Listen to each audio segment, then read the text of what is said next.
Good morning, Rockdale County citizens, business owners, members of our local clergy, and other interested parties. Today is Saturday, February 19th, 2022, and I'd like to welcome everyone to the third and final virtual public information session regarding a public facilities authority being proposed by the Rockdale County Board of Commissioners. My name is Jamie Cabe, and it's my privilege to serve as the Chief of Staff for the Rockdale County Board of Commissioners. I'll also serve as the presider of this public information session this morning. We are honored to have many professionals available during this session that will lead the presentation. After the presentation has concluded, I will offer an opportunity for public comment to those that have pre-registered for today's session. At the conclusion of the public comment, I will offer an opportunity for closing remarks by our Finance Department CFO and financial advisors prior to ending the session. I'll now take a moment to introduce the members of our team that will present information to you during this session. Those members are Executive Director Mark Lewis from the Rockdale County Finance Department, Executive Director Jennifer Rutledge from the Rockdale County Legislative Affairs Department, Executive Director Sue Sanders from the Rockdale County General Services Department, Attorney Roger Murray from Murray Barnes Finister LLP, Mr. David Corbin, Financial Advisor from Terminus Municipal Advisors, and Mr. Mac Underwood, Financial Advisor from Terminus Municipal Advisors. At this time, I'd like to turn the presentation over to Mr. David Corbin. Mr. Corbin.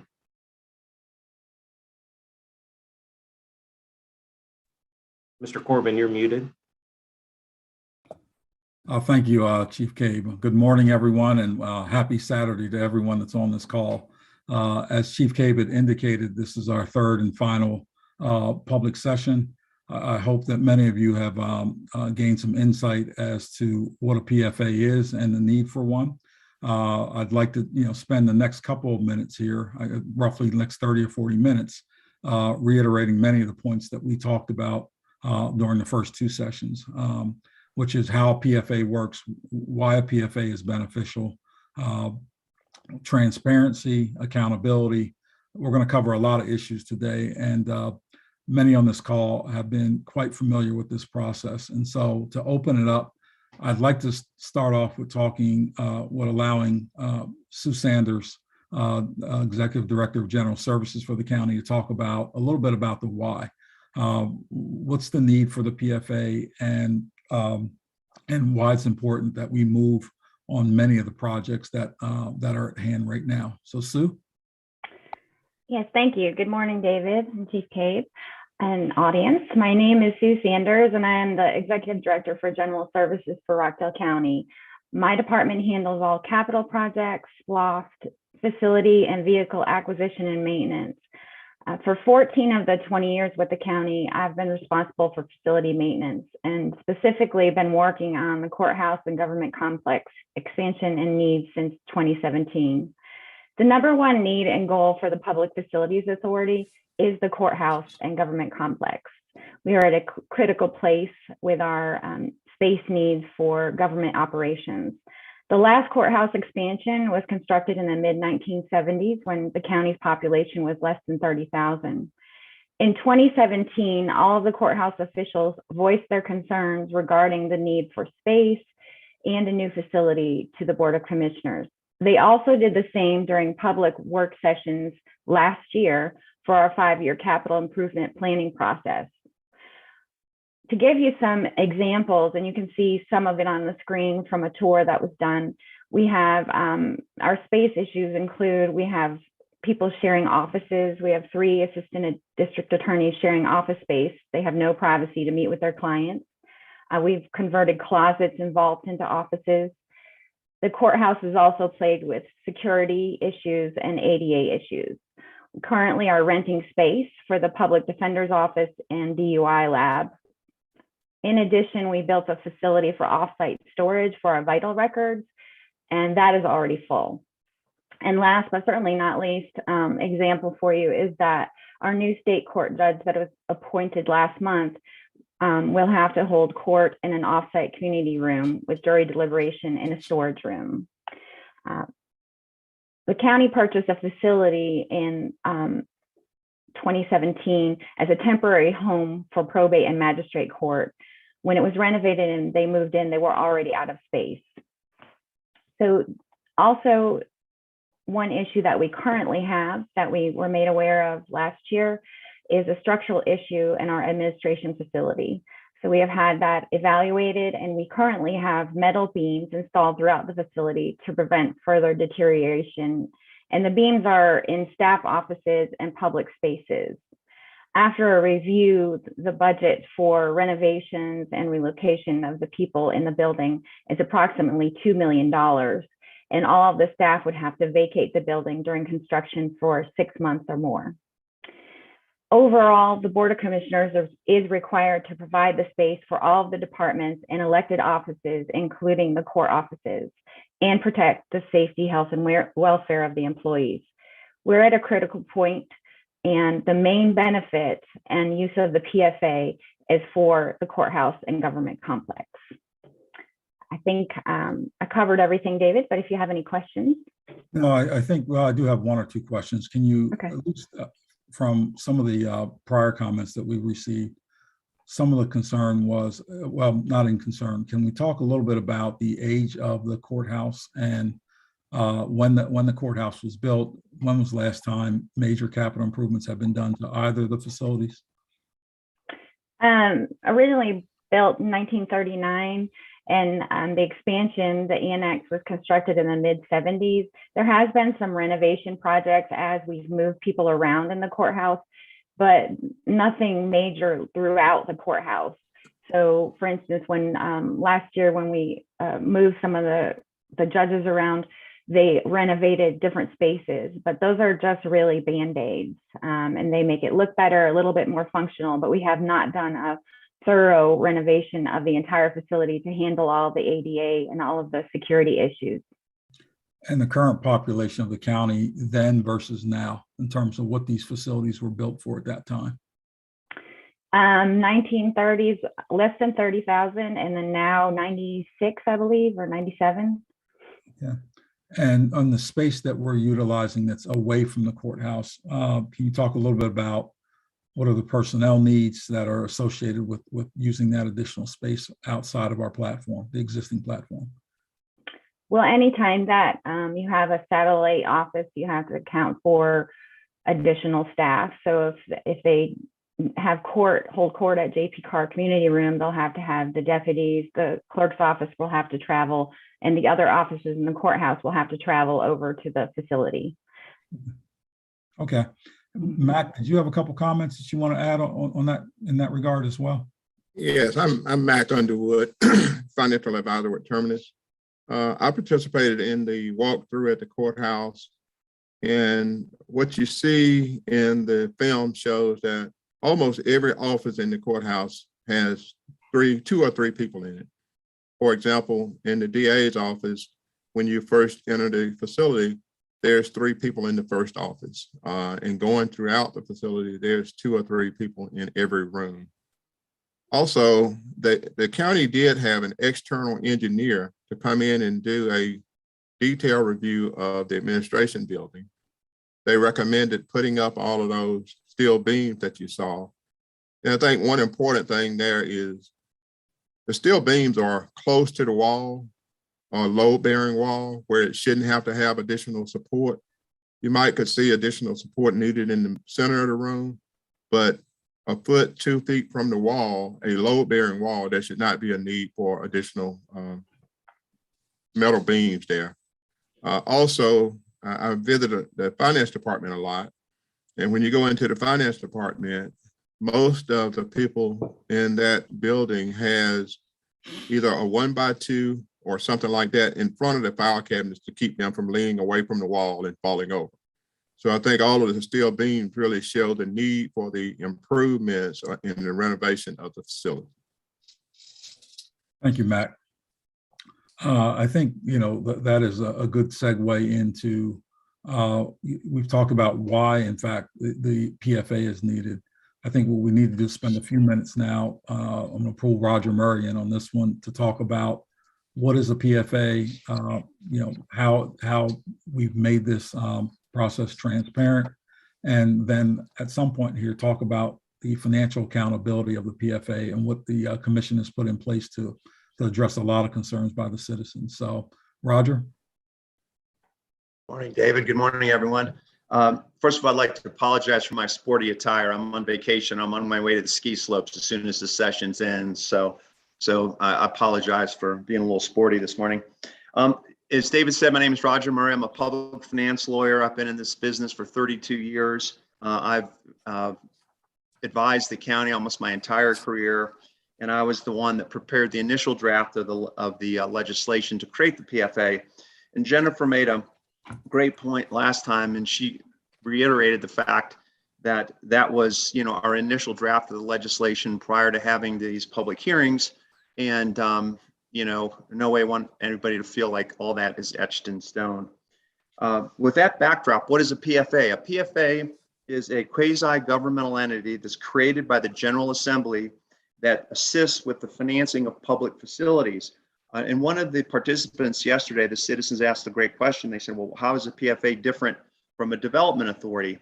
Because you have a development authority created in the county. Development authorities do the exact same things. They assist with the financing of projects, but only private projects. A PFA is like a development authority, but it assists with the financing of public projects. And I just want everybody to understand that this isn't unique to Rockdale County. There's been a number of PFAs created.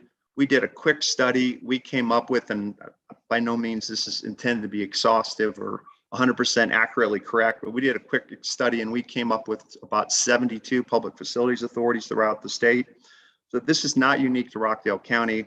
And in the frequently asked question section, at the very end, there's some links to, there's an exhibit that shows you some PFAs that have been created, and there's links to show where PFA bond issues have been done. So if you're interested in researching that.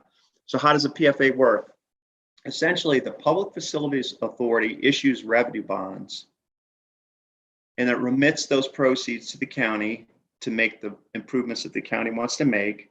And then the Public Facilities Authority enters into an intergovernmental contract with the county. And pursuant to that county contract, the county agrees to pay debt service on the bonds. So I want to underscore the point that the PFA does not have the ability to levy taxes. The only source of security or repayment for these bonds is going to be the intergovernmental contract with the county. And as David and Mac and others will explain later, the source of that repayment will be general fund revenues. A PFA is a very advantageous financial tool. It offers the lowest possible interest rates for the county, the lowest cost of issuance, and you can do bond issues, fairly quickly and seamlessly. That's not to say that there's not plenty of opportunity for the public to provide input along the way, as I'll discuss in a minute, but they can respond quickly to the capital needs of the county. And in my view, the main advantage of the Public Facilities Authority is that you're spreading the cost of the asset over the life of the asset. In other words, the citizens that are residing in Rockdale County today are not paying the entire cost of a facility that's going to last 40, 50, 60, 70 years, who knows, in the future. And on the transparency topic, we just want to point out to everyone that both the PFA and the county are subject to open meetings and open records laws. No financings can be done without the approval of both the authority and the county in public meetings. And the law that's creating the Public Facilities Authority will require a public hearing be held prior to the issuance of bonds. And one of the citizen participants pointed out that provision is not in the initial draft of the legislation. That's correct, but it will be added. And finally, bonds issued by the authority must be validated by the Superior Court. And what that means is we basically take the entire bond proceeding, we present it to the court, we lay out everything that we did and that we propose doing, and the court says that we did everything in accordance with law. And prior to that hearing, there's a notice that's published in the paper once a week in each of the 2 weeks preceding the hearing. So there are plenty of opportunities for citizens to be involved along the way and provide input to the county and the Public Facilities Authority on any proposed bond issue. David, that's all I had on the transparency. Thank you, Roger. Can you also talk about some of the nature of some of the projects that you've worked on that have been financed or have been where PFAs have been used? Literally every type of governmental project you can imagine. Water and sewer facilities, enterprise fund facilities, jails, courthouses, admin buildings, public safety, literally every type of facility, Okay, governmental facility. thank you. At this juncture, what I'd like to do now is turn the focus a little bit on, we've talked about the legal aspects of how it works and what the transparency protocols that have been put in place by the commission. I'd like to now turn it over to Mac Underwood for just a second to talk about what financial accountability measures have been put in place and that do exist today, and those that are going to be put in place over a period of time to address any concerns that the county will borrow money that it cannot afford to pay back. So Mac, let me turn it over to you. Thanks, David. I think the first thing I want to kind of make sure everybody understands is that the bond proceeds, well, when you do a bond issue, the county will have to appoint an independent financial institution that will receive the bond proceeds, review any transactions related to the bond proceeds, and make sure that the proceeds are expended in accordance with the bond documents. This is one reason that Mr. Murray has recommended that there not be an audit of the bond proceeds, because there would be an independent financial institution that will receive all of those funds, and then those funds will actually be verified and disbursed by an independent bank or financial institution. As it relates to the financial management piece, the county has a number of financial policies in place. Just to start off, they have policies regarding what a department can approve, department head can approve. They have policies about when documents have to go to the DOC for approval, and all of those policies are followed on a regular basis. So there are financial management policies in place. One of the financial management policies has to do with fund balance or reserves. That policy says that the county must maintain a minimum reserve of 35% of the current year's operating budget. And we reviewed 2021, and that policy says that they should have had about $29 million in reserve. And also in 2020, that policy says that they should have had $27 million in reserve. In both years, the county had over $35 million in reserve. So the county has financial management policies, and they are adhering to those policies on a regular basis. One thing we will have to add will be a debt policy, which will require financial disclosures and other annual overviews and analysis that's available to the public. On that point, let me just say that the annual audit report is submitted to Emma and is required to be submitted to them to verify that the county has sufficient adequate revenue sources to fund current outstanding debt. I think the other issue there is the county only has about 1.7% of debt outstanding when you look at its annual revenues. So the county has sufficient reserves in place. The PFA, I want to state too that the county does have a solid investment grade rating of AA2, which is just below Moody's. Just below a AAA for Moody's rating services. In the past couple of years, the county has had stormwater bonds rated, water and sewer revenue bonds rated, and all of those bonds have been rated A2. And in order to do that, the county had to have sound financial management policies and sound financial management practices in place. I guess the point here on that piece of financial management is that bond rating agencies will not issue a good rating if the county cannot afford to repay the debt. So the county will have to pledge certain revenues, and the county has also pledged not to issue debt that it cannot afford. Hey, Mac, let me jump in and just ask Hey, Mac, let me you a quick question here. has the county, with respect to either you or Mr. Lewis, aware that the county, has it ever received a qualified audit? And you want to explain what that is? Okay. The county is audited on an annual basis. And what Mr. Corbin has references is they auditors will issue an unqualified opinion, meaning that everything that they have reviewed and looked at is in accordance with what it should be. If there are some problems or issues with the county's finances, they will issue an unqualified opinion. And to my knowledge, the county has never received a qualified opinion, at least. All of their opinions have been unqualified in the past few years. So as we look at some of the other county's financial management policies, one of the questions that came up was what kind of debt issuances have occurred in the past few years. We looked at 10 years and the county has not raised taxes in the last 10 years. Also in that same time period, the county has only issued $4 million of debt payable from the general fund. What you see on this screen here and at the bottom is that they have issued revenue bonds backed by water revenues. They've issued water and sewer refunding bonds backed by water and sewer revenues. And they've issued stormwater revenue bonds issued by backed by stormwater revenues. In each one of these instances, we looked at prior revenue and projected revenue for water and stormwater. And one of the things we had to make sure was that the projected revenues would fund debt service going forward. In all instances, the county had sufficient revenue sources coming in to fund the debt service.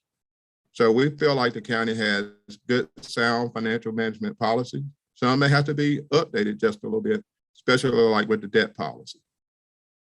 Is there anything else, David, you think I missed, or Mr. Murray, you think we need to cover? I think that was a pretty good explanation.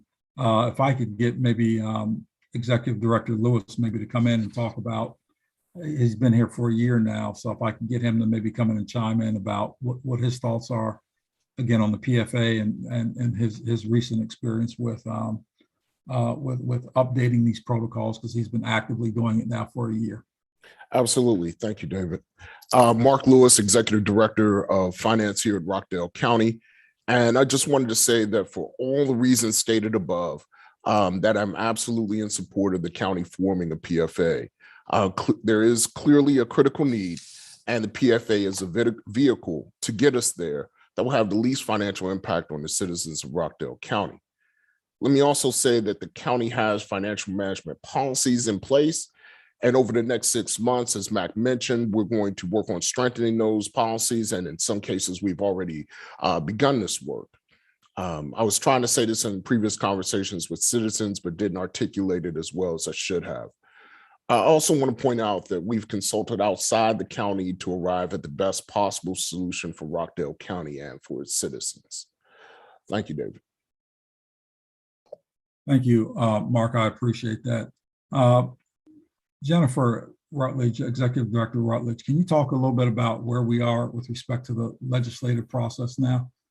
I know that's come up. David, thank you. So as of right now, the Board of Commissioners has adopted a resolution to introduce draft legislation into the State General Assembly. Our delegation has asked that we take a moment and hold these hearings, which we are on the third of these hearings right now. We don't currently have a sponsor with the state legislation yet. And once we wrap up with these, we will circle back with our state delegation to incorporate all of the comments that we have received. So right now, the legislation that has been adopted is in front of the Board of Commissioners. It was the resolution, and we are discussing this morning the proposed legislation in front of the state. Thank you. Chief Cabe, I'd like to perhaps turn it back over to you for Q&A or the rest of the process. Hey, thank you very much, Mr. Corbin. Thank you to all of the members of our team for the very detailed information that you provided during the presentation. I'll now move into the public comment portion of this session. Please note, public comment is limited to 3 minutes per speaker. Comments should be relative to the topic of a public facilities authority and the information presented during this session. Speakers are asked to conduct themselves in an appropriate manner. The use of abusive or profane language shall not be allowed. No debate or argument between speakers and presenters shall be permitted. We have a total of 6 residents or citizens that have signed up for public comment this morning. First on the list to speak this morning is Chris Kaiser. Is Chris Kaiser present? Yes, that's me. I'm here. Hey, good Morning, Mr. morning. Good morning, everyone. My name's Chris Kaiser. I've been a citizen of Rockdale County for about 5 years now. I'm a structural engineer by trade, so can understand the urgent need for the courthouse's needs. But just a couple of comments that I wanted to get clarification on. I didn't hear anyone speak to the inclusion of the school system in the Public Facilities Authority, so I wanted more clarification on what the school system's needs are, considering there's been quite a few improvements recently to their infrastructure, and I don't necessarily want to, just because there's an urgent need on the courthouse side, it makes sense for the city and the county courthouse facilities, just because there's an urgent need there doesn't necessitate the need to include the school system itself, as they have different funding vehicles.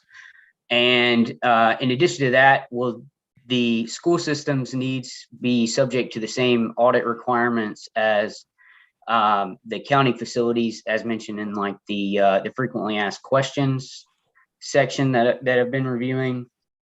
And who determines, and unfortunately I haven't looked at the draft, but is there term limits set on who the appointed folks on the public facilities authorities, and how much input besides the public comment sessions will just general citizens of Rockdale County have? Those are the main points that I have. That's really all I have. If anybody could answer those questions for me. Thank you. Thank you, Mr. Kaiser, for your comments this morning and also your questions. We'll start with our financial advisors to provide some responses to Mr. Kaiser.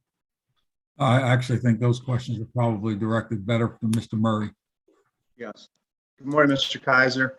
Thank you for your questions. The answer to the first question is really the inclusion of the school system. And I did that. And I just want to underscore the fact that neither the city nor the school system approached us and asked to be included in this. That's just, when we create a public facilities authority, the norm is to make it available to all the governmental entities within the county. And that's some of the feedback we've gotten thus far, and one of the things that we'll consider. But it really, there was no, they didn't come to us and we didn't go with them. It was just sort of, that's the normal practice of doing it. But we hear you and appreciate that comment.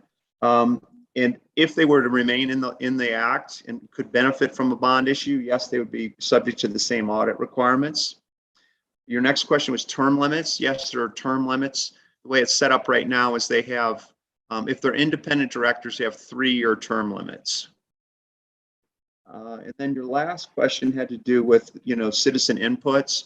And, I would just say that, for example, if this is a county project, the county is going to be discussing the project as part of their capital budget and ongoing needs at multiple public meetings. And then, as I mentioned before, even beyond that, so you're going to approve sort of the budget and the capital need. Then you're going to have a public hearing that the PFA is going to have. We're going to modify the legislation, so they have to have a public hearing and notify the citizens. And then, of course, as I mentioned earlier, both the authority and the county also have to adopt authorizing resolutions and do those at public meetings. So that's another two times you have a chance to provide input. Then finally, in the bond validation proceedings, theoretically, you could get involved at that level too. So, multiple opportunities to be involved in any type of bond issue by the PFA benefiting the county. Thank you, Mr. Murray. Second on the list to speak this morning is Mr. Steve Mayo. Mr. Mayo, are you present? Yes, sir, I am. Good morning. Good morning. We ready? Yes, sir, please. The reason for this meeting is for you to affirm to the delegation that you had a public meeting. It's my understanding that the delegation already has the proposal. Voters are not opposed to justified improvements in the county. We know there are critical needs. Voters are concerned about the method to pay for that improvement. The vote for the funding of a new courthouse did not fail for lack of need. It failed due to a lack of trust. Politician has become a dirty word, which has no party preference because of the corruption that permeates the political world. The entity of Rockdale County needs to focus on every penny that funds government comes from a taxpayer. That includes that unnecessary business lunch, that business trip that could have been a video call, that expense where the ego says, I deserve this, that perk that just comes with a job. Policies were mentioned. Perhaps policies need to be improved. It's not your money. Get your pencils out and your erasers out and justify the needs of the taxpayer, and you might get the approval for financing of a new courthouse after cutting expenses and showing real fiscal responsibility. Start in your own office and set the example. Most of us have had to tighten up their personal budgets. As an individual, if I don't have the money to pay for it, I have to cut expenses down to the bare essentials to survive. Government needs to do the same thing. Increased taxes without demonstrable operational efficiencies is wrong. Adding to the debt is wrong. Good businesses cut expenses before raising costs. A good campaign slogan is not more spending, more taxing, and more borrowing. America's greatest spending problem is politicians and bureaucrats. They want to spend like they have money. They don't. It's the taxpayers' money. We, the people, are tired of that kind of attitude. Now understand, every action builds or destroys a legacy. This action will define your legacy. Regardless of anything else you may accomplish during your tenure, this decision will define your place in the history of Rockdale County. You will have the blame for the debt or the praise for removing wasteful spending. Perhaps the county could fund what it needs without overburdening the taxpayer if we were just creative in finding solutions. Having your name associated with fiscal responsibility and operational efficiency would be a great way to gain the approval of the voters. It would also establish a historically positive legacy in Rockdale County history for those that take that kind of stand. Other counties may have a public authority, but it's still a bad idea without a lot more checks and balances to ensure the integrity of that facilities authority. Are you leaders or followers? I ask you to bring out the fine-tooth comb and the magnifying glass to seek and to choose a better way. Thank you. Mr. Mayo, thank you very much for your comments this morning, and thank you for taking the time on a Saturday morning to join our public information session and provide those comments. Third on the list this morning to speak is Mr. George Kelichek. Mr. Kelichek, are you present? Yes, I am. Can you hear me? Yes, sir. Good morning. Good morning, Jamie. Please proceed when you're ready. Okay. Good morning, citizens of Rockdale County. Abraham Lincoln said, "He who has the right to criticize or bring historical data, who has the heart to help." I have the heart to help. I have the Taxpayer Association, Haynes Watershed Foundation, and the Rockdale Voter Group oppose the Facilities Authority and SPLOSH as it is currently written due to no citizen oversight. Trust by the citizen was stated in the 2020 through 2024 Envision Rockdale information. Number one, Haynes Watershed Impoundment Authority, and this is historical data, has had no new members appointed by the Board of Commissioners or the City Council since the early 1990s. There's been no sinking fund for maintenance regarding this authority. The BOC has stated it wants to disregard the Rockdale Water Authority, but it was established by the Georgia legislation. This has led to a 36% unaccounted for billable treated water for the national average is 16%. The county is at 36% with no county oversight. At 8.1 million gallons of treated usage per year, just coming down to the national average of 16%, that would provide $211 million worth of billable water income. Chemical costs are under a penny a gallon, but when you compute that out to a 30-year Amortization, it's $1.5 million. 94,000 citizens need to be informed. We need to have at least 4 in-town hall personal meetings, a current financial, physical audit, forensic audit by a new accounting firm that was proposed by 2 commissioners over a year ago. The current audit only reflects bonds through 2028 when the bonds are all the way through 2041. This narrative will be sent to local, state, and federal legislators, and over 300 churches and all Rockdale County taxpayers.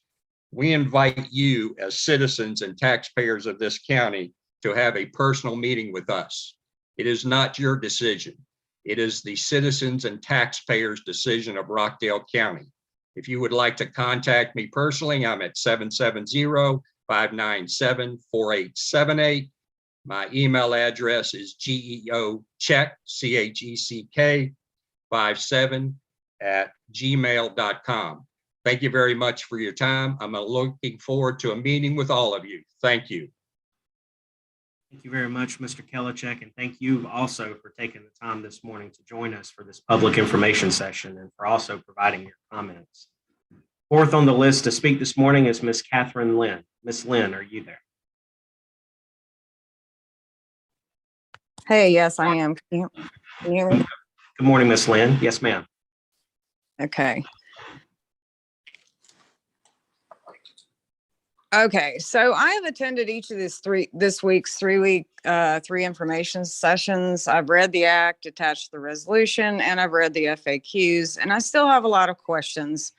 But first and foremost, I do want to say that I found it really alarming that something this important was introduced on the consent agenda and summarily approved by all 3 commissioners without any public discussion.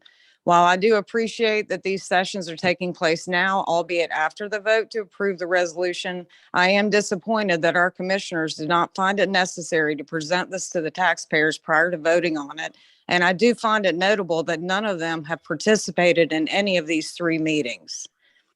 Rockdale's need for a courthouse complex has been discussed extensively for several years now, and while it has been identified as the driving force for establishing this new authority, the what, where, and how much of the courthouse project certainly warrants separate and substantive discussion with the taxpayers.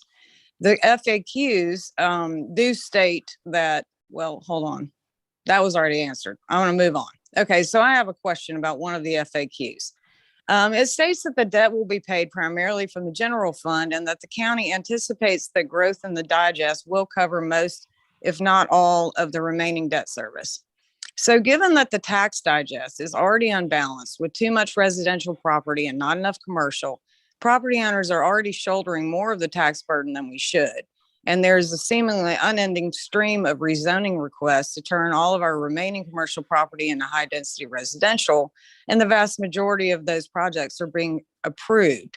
So I would like to understand how much of the general fund is typically generated by property taxes. I would assume that the bulk of it comes from property taxes, but I haven't got a clear answer on that. Yeah, I have concerns that once the real estate market corrects itself and property tax or property values fall, that's going to impact the tax revenue that we have available in that general fund. And so I'd like to understand, how these projections are going to be made and whether they're going to be taking into account, the current situation and the fact that it is already grossly inflated. The last thing I wanted to say was, I think the taxpayers of this county have made it loud and clear that they do want to participate in the decision-making about this new courthouse. The fact that there was a $140 million bond referendum that was defeated by a 2-to-1 margin in 2018, and it faced stiff opposition, I think that they sent a loud and clear message to the Board of Commissioners that no, we don't want our property taxes to go up. And I don't have any knowledge right now as to how this is going to affect me as a taxpayer. Ms. Lynn, thank you very much for joining us this morning, and thank you very much for your comments and also your questions. I'll turn over to Executive Director Mark Lewis and our financial advisors to address some of the questions that you asked. Yes, Mac, Yeah, I'm Mac, sorry. would go you ahead. want to go ahead and answer that question? I think you might be in the best position. to answer. Let me make sure we restate what the question is first. I think the primary question was how much does the property taxes contribute to the overall general fund budget? Yes, I looked at that the other day. It's somewhere around 60 to 65% of the total operating revenues are generated by property taxes. Last year, when we were talking about the millage rate, we were actually tracking what the increased assessed values on properties were. And we think that the increased assessed values on properties in Rockdale County can fund the debt service as we go forward. So we will be looking for the annual increase on assessed values on properties to fund most of this debt service. Also, as Sue Sanders mentioned earlier, a lot of people are scattered around in different locations. If you consolidated some of those people back to the main campus, you could eliminate leases, operating expenses, maintenance and operating expenses for those other facilities, which would also help pay for the debt service.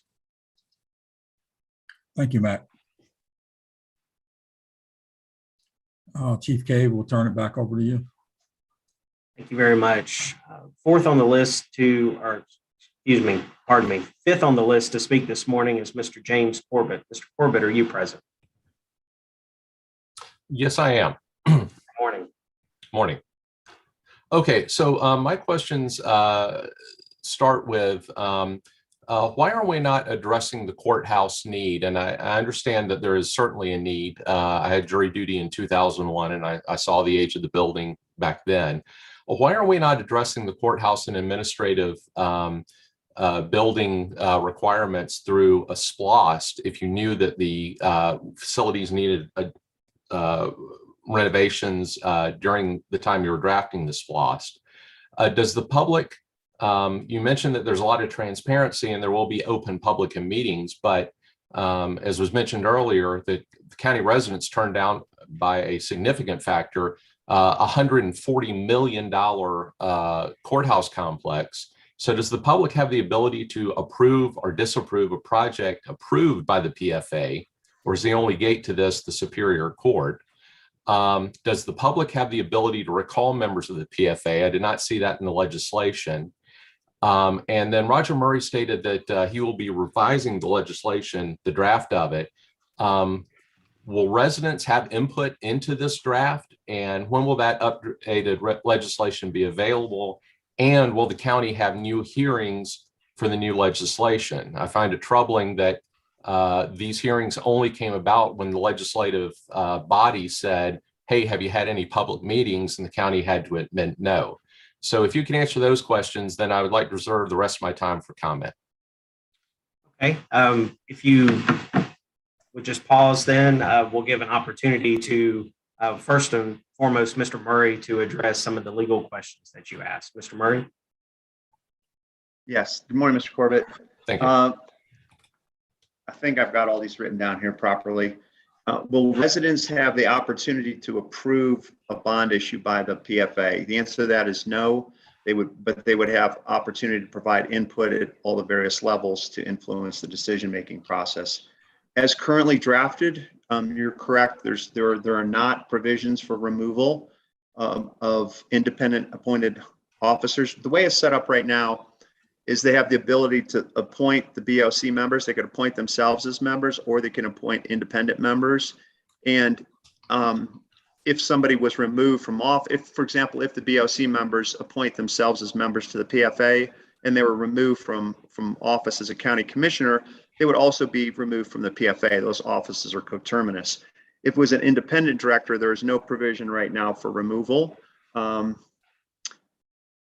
I honestly, there are, in my experience, there are more that don't have, removal provisions than do, but that's not a, an odd request or a comment. I think that's a good comment. I think that was all you had on the legal structure. And then in terms of why not fund the entirety of the courthouse improvements with the current SPLOST, I think that was your last question. Is that right? Does that sound No, right? well, that was a question. That was my first question. The last question was, you're going to be drafting revisions, and will those revisions be available? Will we have input, and will the county have new hearings on those? Because I want to discuss legislation that is going to be voted on by the legislature, not just a draft. So I could take that one if that's all Thank right. you. You don't mean to cut you off, Roger. So Yeah, I was going to kick it over to you anyway. Yeah, that's okay. I felt it. So let's talk about that for a minute. I'm going to get to your question about the draft legislation, Mr. Corbett, in just a second. But let's back up to last year. The Rockdale County Board of Commissioners hosted a legislative breakfast out at Costley Mill. It was open to the public. It was streamed live. The newspaper was there. It was then that the board talked about the creation of a public facilities authority. That was the first time that we started talking about it. And this goes back to Ms. Lynn's question as well too. Hi, Ms. Lynn. I hope you're doing well this morning. When that legislation was talked about, then it was put in that resolution format, and we did put it on the board's agenda. It was not on consent. It was put on the regular agenda, and it was advertised when you received my emails, and we put it out on the social media platforms and our website, those areas. And then the board voted on the resolution, and then we sent it to our delegation, and now we're here hosting these meetings. So, Mr. Corbett, when the legislation is that Roger Murray was talking about revising, we will make that information public. But what will happen after this, we will get back with our state delegation to ask if they would sponsor the PFA, or the Public Facilities Authority, to get it through the General Assembly, which we only have until I believe it's the first week of April, because they only meet for 40 days. So if we're going to get something like this through the Georgia General Assembly during this session, we only have a little bit of time left. I think they only have 22 days left in their session. So we will make sure whatever changes come out of these meetings, we can circulate the documents and make sure that the public is aware. So I hope that helps a little bit. Well, certainly in participatory government, we, it's up to us to work with our local delegation. So yes, that will be good to know that. So I hope this isn't counting against my time. The other question was on the SPLOST. I can answer that, Chief Gabe. Yes, please. So on the SPLOST, when during the development, we actually have a group of citizens that helps us with that. We do have $19.6 million identified, proposed, and that is specifically for improving the courthouse security and also handling the ADA and the other issues. So that is one part. The SPLOST is completely separate from the PFA, to be clear on that. However, we did identify 19.6. In the proposed SPLOST, the other departments are public safety, the sheriff, fire, E911, parks and recreation, and roads and drainage. So the roads area gets a large percentage of the SPLOST. If we gave everything towards the courthouse, we would not be able to do road resurfacing projects for 6 years, public safety, vehicles, complexes, and those type of immediate needs. For parks and recreation, SPLOST is the main and primary source of capital funding. So that is the reason for not putting the entire courthouse or all of that funding towards that one project. If I could maybe add, if I can maybe add something, I want to make sure this is clear for everyone. That's a great question, Mr. Corbett. Part of the SPLOST dollars come in over a period of time, 5 to 6 years.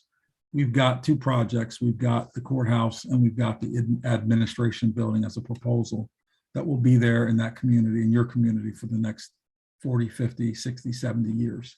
So just like mortgages for people that buy homes, trying to match up the appropriate life of the asset with the appropriate funding method. It is very difficult without taking all of the dollars that come from the SPLOST and using that for something that's going to last 30 or 40 years. It's match funding. It simply doesn't work well unless you're willing to commit all of the SPLOST dollars to a single project. In my experience, we've had Douglas County many years ago use their entire SPLOST for one particular project. And for a number of years, there was nothing else that could get done. So I think segregating the SPLOST dollars, using the portion that you can to fund to offset some of the costs related to the courthouse, and then using a long-term PFA methodology to match the life expectancy of the asset makes much more appropriate financial sense in this matter, which is why we've gone this route. And if I can also clarify, on several of the speakers have talked about the $140 million project. So that is not what is being proposed here. The PFA is a tool to get us towards completing that project, but we have no firm design on the courthouse. We have no $140 million project. After the referendum did not pass, we went back to a citizens committee and they reviewed the needs, and they did not come to a consensus. They came to two options. One was about 25 million and one was about 79 million, but they were never able to come to a consensus. So we did get public input at that time. We will get public input for the project. There's no specific project right now. There will be contracts that will have to be done for it. There'll be requests for proposal for firms, for architectural firms. There'll be contracts that have to go through. So there'll be plenty of opportunities for the public to see the plans and be part of the plans. Right now, we're trying to get the tool for funding passed so that we can start on the firm plans. Hopefully that makes sense. That makes sense. Thank you. And Mr. Corbett, I think you have just a little over a minute for some additional comments. Yeah, that's fine. I think I certainly understand that the need, and I think everybody understands the need for changes or for repairs, consolidation. I think all of that makes sense. I think most people are troubled, and myself are troubled by the fact that the Board of Commissioners went to the delegation, and I understand what was said earlier about at the legislative breakfast, but a lot of people see this, including myself, as you didn't get the courthouse you wanted, and you're basically bypassing the residents by going to the legislation.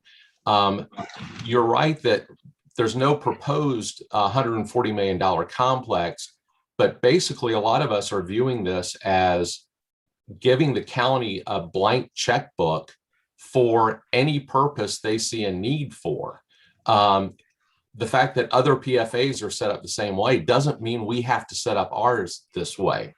If you would say something like this is PFA is for a courthouse, if you were to give some limitations, I think Mr. Corbin said the other night that, you know, we could issue bonds in the hundreds of millions based on our tax base. But, and I think that's what people fear when they hear about this, because there's no limits and there's no set up for the citizens to be able to vote it down if necessary. Thank you. Thank you, Mr. Thank you, Mr. Corbett. Thank you for taking the time to join us this morning for this public information session, not only for your questions, but also for your comments. We appreciate your time. Sixth on the list and the last speaker who is pre-registered to speak this morning is Ms. Charlotte Gellert. Ms. Gellert, are you present? Yes, I am. Thank you very much, Chief Gabe. I appreciate Mr. Corbin's comments. I'm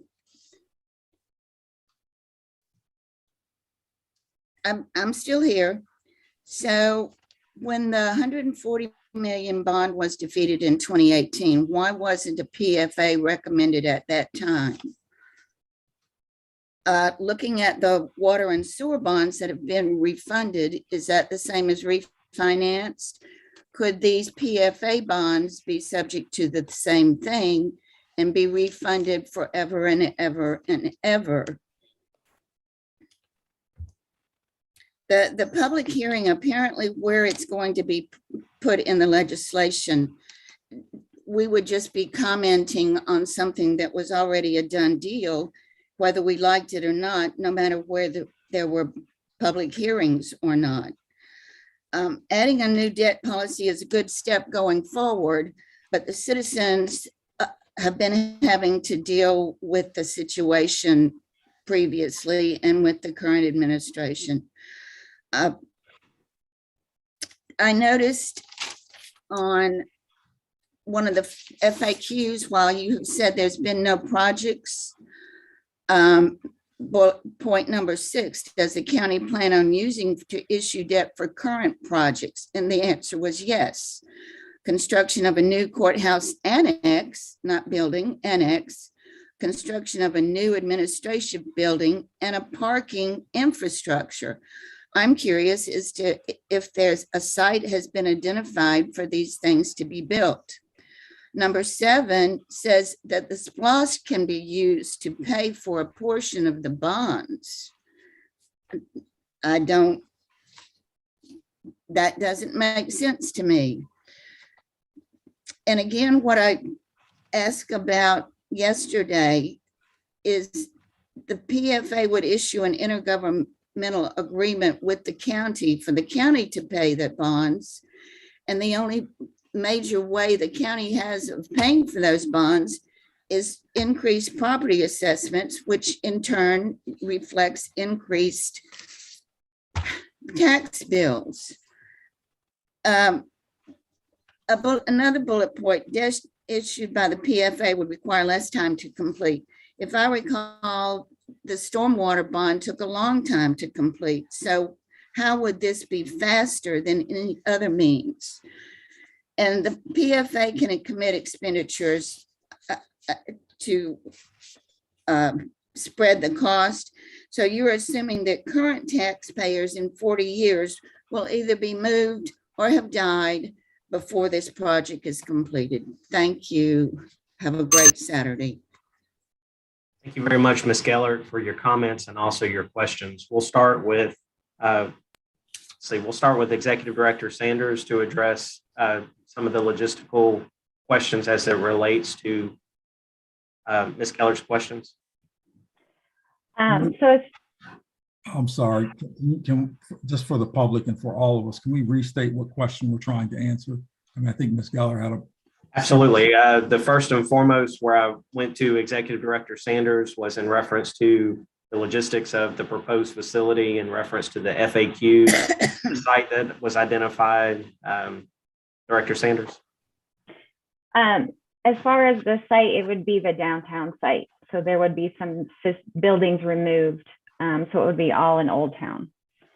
And as far as why wasn't the PFA suggested as soon as the question on the ballot, I can answer that as well. After the question on the ballot in May, from August through February of 2019 was when the Bond Referendum Review Committee met. So we did not proceed with anything during that time. From there, we actually contracted with an architect to do a security needs assessment on the courthouse so that we could determine the actual, the needs there before we went back out and asked for funding. So that is why, and then COVID-19 hit. So that really delayed everything that we were trying to do. Thank you. And Mr. Murray, Attorney Murray, the questions as it relates to the public hearing being placed into the proposed legislation. Yeah, could you repeat that question for me specifically? As I was typing, as Ms. Gellert was saying, she had concerns about the public hearing, where it is in the legislation as to when it takes place, and what opportunities the citizens would be able to provide input. I believe what she meant was that the citizens would not have input at the right time in the process. So she has some concerns about that. Okay, well, again, this is all a work in progress. So I'm going to say what my assumption is, but ultimately it's the Board of Commissioners that will decide, the language. But I would propose that we would draft, that we would insert it We would insert a provision that basically said that prior to the adoption of the resolution authorizing the issuance of the bonds, that the authority would hold a public hearing, and that, we'll have obviously some sort of notice requirement, whether that's, you publish a notice of the public hearing, that sort of thing. So that would be my suggestion. Prior to the adoption of the resolution, which again is prior to the adoption of the county resolution, which is prior to the adoption of the validation proceeding. So it would be public hearing, authority resolution at the public meeting, county resolution at a public meeting, and then the validation proceedings. Thank you so much. And Mr. Underwood or Mr. Corbin, the questions as they're related to paying for the bonds, increased tax bills, where the revenue would come from to pay back the debt service, if you could address those. Yeah, let me start off, and I'm going to turn some of this over to Mac as well. I think part of what I want to make sure everyone understands is we are going to, we would have to borrow money because of the size of the capital improvement. The county does not have 60, 70, $80 million sitting around. Like most people don't have simply the cash sitting around to purchase their home. So we are going to finance, or the plan is to finance, use the PFA to actually finance on a long-term basis the improvements that have been agreed to by the commission and subsequently the public for which is needed for the community. There's not an unlimited debt. The PFA cannot encumber an unlimited amount of debt at any point in time. The county itself has a constitutional debt limitation equal to 10% of its assessed value, which is approximately $324 million. I'll have to go back and check, but I think that's which there's the county does not have the capacity today to issue $324 million of debt, and that debt be purchased in the market by any investor with any reasonable sanity that that the county can pay that back within their operating budget. In the last 10 years, the county has issued bonds payable from the general fund approximating $4 million. Debt service is 1.7% of its current operating budget. That number with the addition of these projects would in fact increase. Those increases in debt service, whether they're 2%, 3% of the entire operating budget, we're putting in place protocols to effectively make sure that the county never borrows more than it can afford, and certainly never more than what the market will accept. The current county rating is A2, and we intend at all points to keep that rating. And in order to do that, we're going to have to manage those finances as we have done in the past. The biggest thing I want to mention is when money comes out of the general fund, just like it comes out in our individual households, it's a balancing act sometimes. We've got to cut expenses. I think that's been mentioned. Right now, we've got anywhere from $2 to $3 million of upfront costs right now that we have identified to subsidize the current buildings to offset those costs. We've got consolidation of lease arrangements.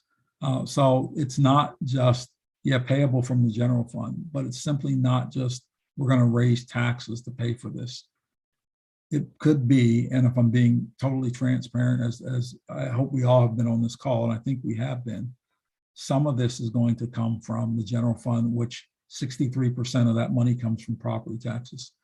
The county is going to do all it can to also reduce expenses related to these facilities, whether it's maintenance, consolidation of lease arrangements, and monitoring its growth to be able to offset those costs. And I just want to make sure we're clear. It's not unlimited. The county has a historical practice of managing its finances conservatively. There's nothing in the history that we've seen in the county that would indicate or give any reason otherwise. And we're trying to make sure that we put forth even more provisions, additional provisions that will hold not just the board, but all of us accountable as to the debt limitations that this county can enter into.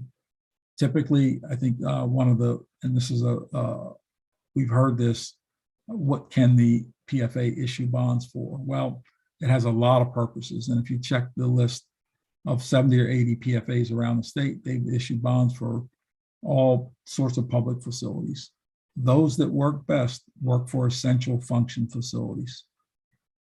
The courthouse, the admin building is an essential function facility. Yes, they do use them for, each community has to determine in and of itself what is essential to that community. We've done parks and recreation projects. We've done community centers. There have been a number of things that have been done around the state, but each community has to determine for itself what is essential. And I would argue at any point in time that what we've seen for the courthouse and what we've seen with the current administration building and capital needs of the county, that this is deemed essential. And I think the bond market and all those involved would certainly side with me on that. So Mac, do you have any other comments you want to add to that? Yes, one of the citizens' question was, can the PFA bonds be refunded? And the PFA bonds will be able to be refunded within the guidelines of the trust indenture. I will say that we refunded the water and sewer bonds, and we did not extend the term of them.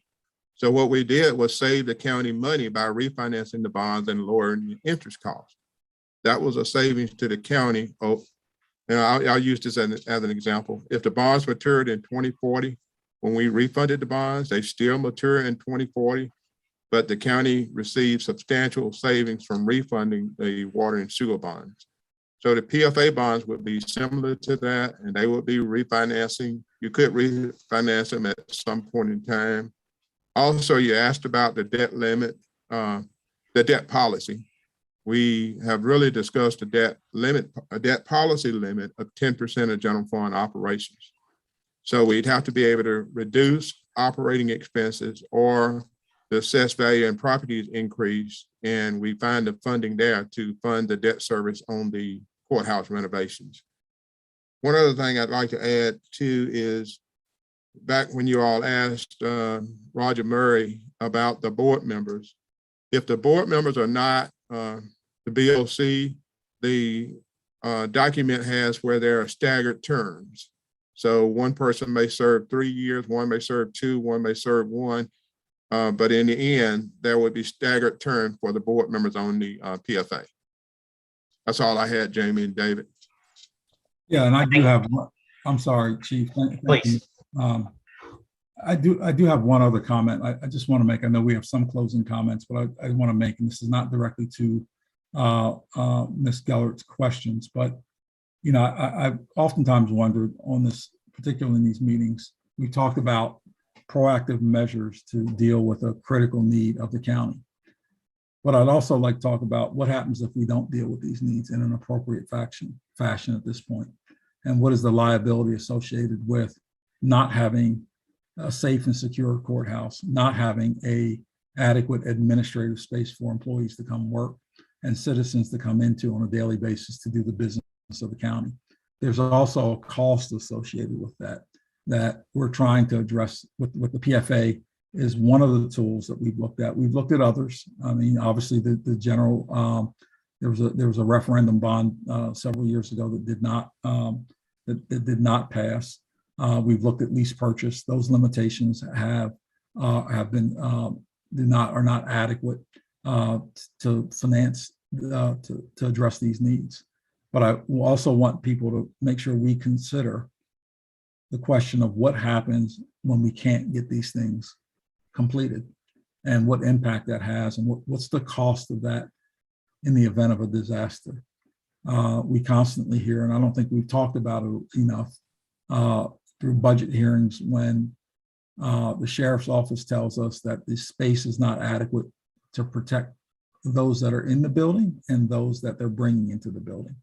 I don't think we've shown pictures of the beams on the walls. I mean, I perfectly frank would not want to come into a building where I'm seeing beams on the wall, holding up walls. So I think that's an aspect from a risk management standpoint that we need to start to talk about. If not this, then what?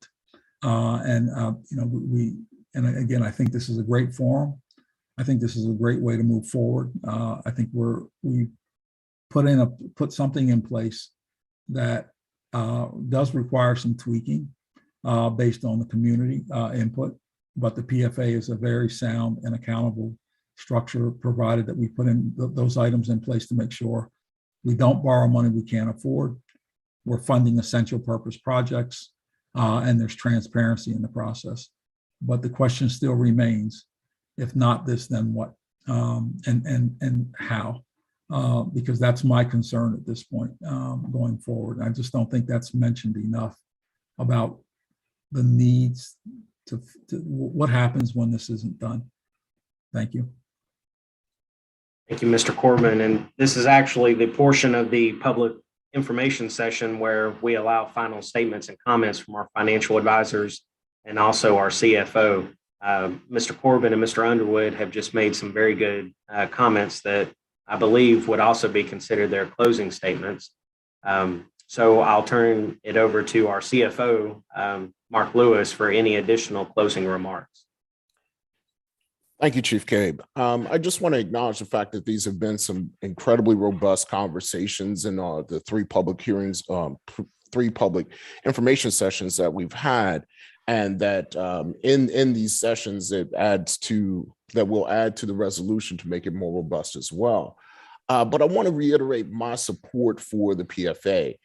We have demonstrated through the video presentations and the discussion the critical need that we have here, and hopefully what we've done is also help educate everyone on exactly what a PFA is, and realizing the fact that this is the best financial interest of the community here in terms of forming a PFA to meet the needs of the county. Those are my closing comments. Thank you, Chief Gabe. Okay, thank you, Executive Director Lewis. Executive Director Sanders, any closing remarks from General Services? Thank you. The only thing I would say in closing, as far as the points made about the SPLOST, while it is separate, the $19.6 million that's in there for the courthouse would have a separate subcommittee. So we do get public input at various stages of that as well. And if anyone has any questions, the county employees can't, speak for or against the SPLOST, but we do have citizens that I could put you in contact with if you have specific questions about the upcoming SPLOST. Thank you. Thank you. And Executive Director Rutledge, any final comments from Legislative Affairs? Chief Cave, I just want to touch a little bit about citizen involvement. I want to remind everyone that we post all of our information on our website. We do Facebook and other social media platforms. I'm also going to put all of my information in the chat in case anyone wants to follow up or wants to be part of. I also send out an email blast about all of our public information and our meetings that we have going on. And if there's anything that I can provide to you, I would love to do that. So I'm going to go ahead and put that in the chat, and then we will also send that out later. Thank you very much, Executive Director Rutledge. Mr. Murray, any final comments from your perspective? None for me. Thank you for spearheading this. Thank you for your time, Mr. Murray, this morning. Ladies and gentlemen, on behalf of the Rockdale County Board of Commissioners, I'd like to thank the citizens, the business owners, members of our local clergy, and also other interested parties for taking time on this Saturday morning to participate in this virtual information session. For those that wish to have a copy of this presentation, please note that the presentation was posted along with frequently asked questions to our website as of yesterday afternoon. Thank you again for your attendance this morning. This information session is now adjourned. Have a great week.